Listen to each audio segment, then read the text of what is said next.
ndodh për fat të keq që me shkatrimin e kartotekave humbasin të gjitha shënimet që profesori kishte mbajtur aso kohe. Në institut? Në institut, po. Ishin zhdukur të gjitha shënimet e profesorit. Dhe për fat... Pritani, atë nuk e zhdukur pastrusja.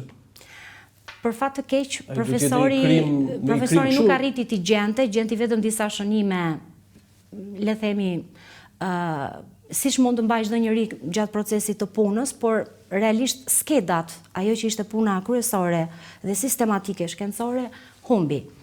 Dhe ky ishte një lloj pengu i profesorit, sigurisht, dhe për këtë arsye ai ju rikthye. Profesori dyshonte se kjo më duket antikombëtare, se ishte një studim për kombin, nuk ishte një studim për...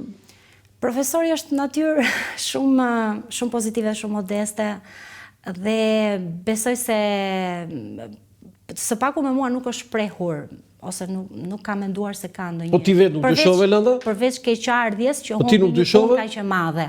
Nuk dyshove që kjo është një vepër antikombëtare? Pa dyshim që është e tillë, por fakti që nuk është shfrytzuar prej dikujt deri më sot, na ngushëllon që... Po jo, Landa, ai e ka vjedhur dhe kaq prishte punë.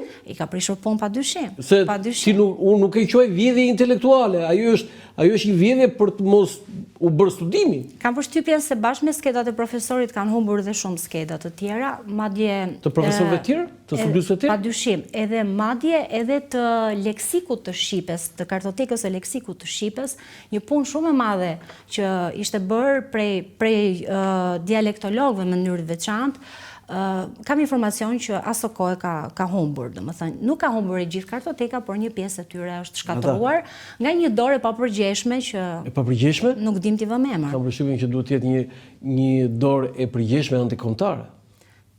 Mund t'i vëmë... Sepse në institutin e gjykësisë... Emri, por që realisht... Më falë, në institutin e gjykësisë. Po, patyshim. Domethënë aty janë zhdukur kartoteka, shënime, studime, po një pjesë që kanë bërë në studime të mirëfillta për gjuhën shqipe. Për gjuhën, për kulturën, si që ishte dhe kjo, për pjesën, sepse arbreshët janë një pjesë e pandare. Unë them që kjo vjedhje, Landa, se e nisëm këshu këtë dhe ti po m'jep një lajmë, se gazetare, prapë, si shpundët. Me deroncive. Po m'jep një lajmë, por kjo qenë ka me të vërtet një skandal i madh, por ku mund t'jep mas 90-ës skandalë? Po, sigurisht, pas 90-ës. Pas asaj marrëzisë kolektive që i kapi shqiptarët për shkatruar çdo lloj gjëje që kishte ngritur komunizmi, në të gjitha fushat, madje edhe shkollat, ju besoj mbani mend që... Jo, funat e bugës, uzinat, etj. Edhe xhanmat e shkollave i gjuani me gur dhe pastaj vinin plasmas. Besoj se mbani mend këtë. Jo, më të rëndën e ka shkruar një sociologe britanike, Clarissa Deval, nëse do të thënë që jetoi në Shqipëri dhe bëri doktoraturën, e cila tha në zonën e Mirditës, diku në veri, kishte parë me sytë vetë fshatarë që këpusnin telat e telefonit, të shtyllave të telefonit, dhe atë telin e merrnin për të përforcuar gardhin e shtëpisë.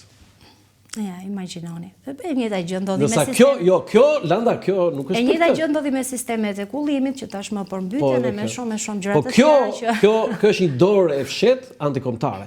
Okej, Landa, ne do ta shoqërojmë bisedën edhe me disa fotografi. Unë jam mrekulluar me gjitha këto që ti ke zbuluar dhe i ke skanuar, i ke përcjell. Por përpara se të dalin, të shfaqen ato në ekran, Landa, çfarë solli ky studim? Çfarë ke nxjerrë si konkluzion?